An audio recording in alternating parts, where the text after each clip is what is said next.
Hello guys, सो इस video के अंदर हम one of the important topic पढ़ने जाएंगे कॉर्पोरेट गवर्नेंस का, that is class action. Class action basically एक लीगल एक्शन होता है जिसके अंदर ग्रुप ऑफ पीपल जिनका सिमिलर क्लेम होता है वो कलेक्टिवली मिलकर लॉसूट फाइल करते हैं। अब ये जो क्लास एक्शन होता है वो इंडिविजुअल को चांस देता है कि वो सारे इंडिविजुअल जिनको सेम क्लेम करने हैं, उन्हें सेम डैमेजेस हुए हैं, सेम उन्हें हार्म हुआ है, तो वो सारे लोग कलेक्टिवली मिलकर एक लॉसूट फाइल कर सकते हैं कोर्ट के अंदर। ठीक है, तो इससे क्या होता है, इंडिविजुअल को अलग से यानी कि सेपरेटली कोई भी लॉसूट फाइल नहीं करना होता, बल्कि वो जो कलेक्टिवली ग्रुप होता है वो एक ही बार में एक लॉसूट फाइल कर देता है। ठीक है, अब एग्जांपल लेते हैं कि कोई भी कंपनी है, कोई कंपनी ने आपको डिफेक्टिव प्रोडक्ट बेचा है, तो उस डिफेक्टिव प्रोडक्ट से आप लोगों को काफ़ी ज़्यादा हार्म हुआ है, मल्टीपल कंज्यूमर्स को हार्म होगा क्योंकि उस कंपनी के प्रोडक्ट मल्टीपल कंज्यूमर्स खरीदते थे, तो काफ़ी सारे लोगों को उस प्रोडक्ट की वजह से काफ़ी ज़्यादा हार्म हुआ है। तो अब जो वो कंज्यूमर्स होंगे वो आपस में मिलकर अपना कलेक्टिवली एक ग्रुप बना लेंगे एंड वो कलेक्टिवली मिलकर कोर्ट में जाकर एक क्लास एक्शन फाइल कर देंगे, लॉसूट फाइल कर देंगे, ताकि उन्हें कंपनी से कंपेंसेशन मिल जाए जो भी उन्हें इंजरी या फिर लॉस हुआ है।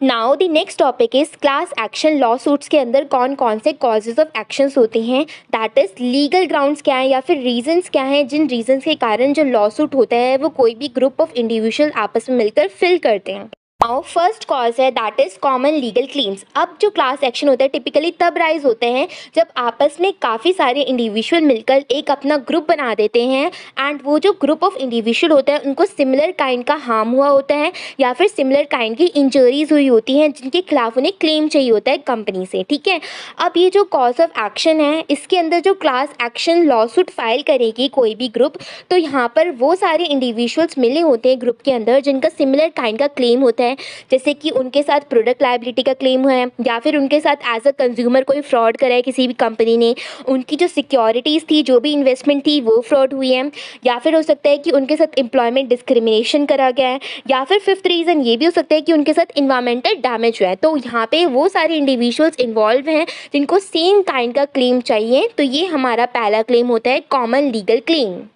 सेकेंड कॉज है न्यूमरोसिटी रिक्वायरमेंट, यानी कि one of the main requirement होते हैं क्लास एक्शन फाइल करने के लिए कि जो भी इंडिविजुअल्स होंगे वो आपस में जो भी ग्रुप अपना क्रिएट कर रहे हैं लॉसूट फाइल करने के लिए उन्हें न्यूमरस होना पड़ता है। तो इसके अंदर बेसिकली वो सारे लोग प्रैक्टिकल होंगे एंड उन्हें इंडिविजुअल फाइल लॉसूट नहीं करनी बल्कि ग्रुप में ही मिलकर अपना फाइल करना है लॉसूट। अब ये जो न्यूमरोसिटी का फैक्टर है वो हेल्प करता है कि कैसे जो कॉज ऑफ एक्शन है आप उसको ईजिली इस्टेब्लिश कर सकते हैं एंड कैसे जो लार्ज नंबर ऑफ पीपल हैं जिनको सेम काइंड का इशू हुआ है, सेम काइंड की प्रॉब्लम हुई है, वो आपस में मिलकर किसी भी कंपनी के खिलाफ कंपेंसेशन क्लेम कर सकते हैं bye filing the lawsuit. Now third type का कॉज होता है टिपिकलिटी रिक्वायरमेंट, यानी कि जो कॉज ऑफ एक्शन होता है क्लास एक्शन के अंदर उसके अंदर कहीं ना कहीं टिपिकलिटी रिक्वायरमेंट भी फुलफिल होनी चाहिए। इसका बेसिकली ये मतलब है कि अगर कोई भी रिप्रेजेंटेटिव है, यानी कि जो ग्रुप होता है उसका कोई ना कोई रिप्रेजेंटेटिव होता है जो लॉसूट को फाइल करता है, तो अब जो वो रिप्रेजेंटेटिव होगा वो लीड करता है पूरे के पूरे ग्रुप को।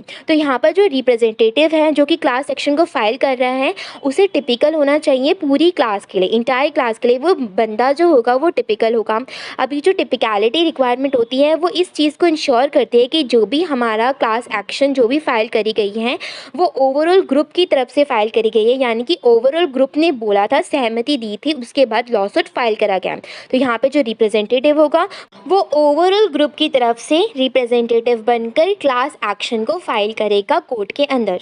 नाउ देखते हैं कि क्या क्या रेमेडीज़ होती हैं क्लास एक्शन के लिए। So first remedy is efficiency, यानी कि क्लास एक्शन क्या करता है, आपके टाइम को बचाते हैं, जो रिसोर्सेज होते हैं उसे भी बचाते हैं, क्योंकि क्लास एक्शन बेसिकली क्या है, एक ग्रुप ऑफ इंडिविजुअल होते हैं, वो सारे लोग आपस में मिलकर आते हैं जिनको सिमिलर काइंड की इंजरी या प्रॉब्लम हुई होती है एंड उन्हें किसी भी कंपनी या ऑर्गेनाइजेशन के खिलाफ सिमिलर काइंड का कंपेंसेशन क्लेम करना होता है। अब इसके अंदर वो सारे पीपल होंगे जिनको सिमिलर क्लेम्स होगा तो वो आपस में मिलकर एक लॉ सूट को फाइल कर सकते हैं, यानी कि यहाँ पर कोई भी नीड नहीं होती कि उन्हें इंडिविजुअल केस को फाइल करना पड़े। Second is access to justice. अब जो क्लास एक्शन होता है वो प्रोवाइड करता है अपॉर्चुनिटी उन सारे इंडिविजुअल्स को जिनके पास पैसे नहीं है, जिनके पास रिसोर्सेज नहीं है कि वो लीगल एक्शन ले सकते हैं, बट उन्हें कहीं ना कहीं कंपेंसेशन चाहिए क्योंकि उनके साथ फ्रॉड हुआ था। ठीक है, तो यहाँ पर सारे इंडिविजुअल को चांस मिल सकता है कि वो कम पैसों में या फिर बिल्कुल भी अगर उनके पास पैसे या रिसोर्सेज नहीं है तब भी वो क्लास एक्शन के थ्रू अपनी प्रॉब्लम को रख सकते हैं कोर्ट के सामने एंड सीक कर सकते हैं कोई भी कंपेंसेशन, कोई भी क्लेम दे सकते हैं कंपनी से।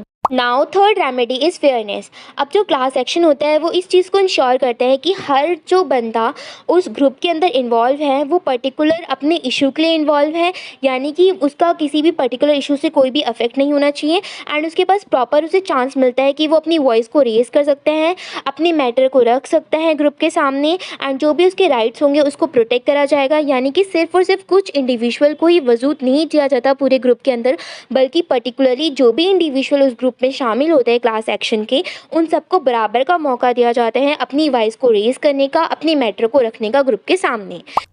Now fourth remedy is deterrent, यानी कि अब जो क्लास एक्शन है वो डिस्करेज करता है कंपनीज़ को या फिर ऑर्गेनाइजेशन को जो भी किसी भी हार्मफुल एक्टिविटी के अंदर इन्वॉल्व होती है, यानी कि अनलॉफुल एक्टिविटी के अंदर इन्वॉल्व होती हैं, जिससे जो कंपनीज़ होती हैं, जो ऑर्गेनाइजेशन होती हैं, उन्हें लार्ज वैल्यू में काफ़ी ज़्यादा कंपेंसेशन देना होता है लोगों को, कंज्यूमर्स को, एंड कहीं ना कहीं इसके कारण उनकी कंपनी के अंदर फाइनेंशियल कॉन्सिक्वेंसेस होने के चांसेस इंक्रीज़ हो जाते हैं, हाई हो जाते हैं।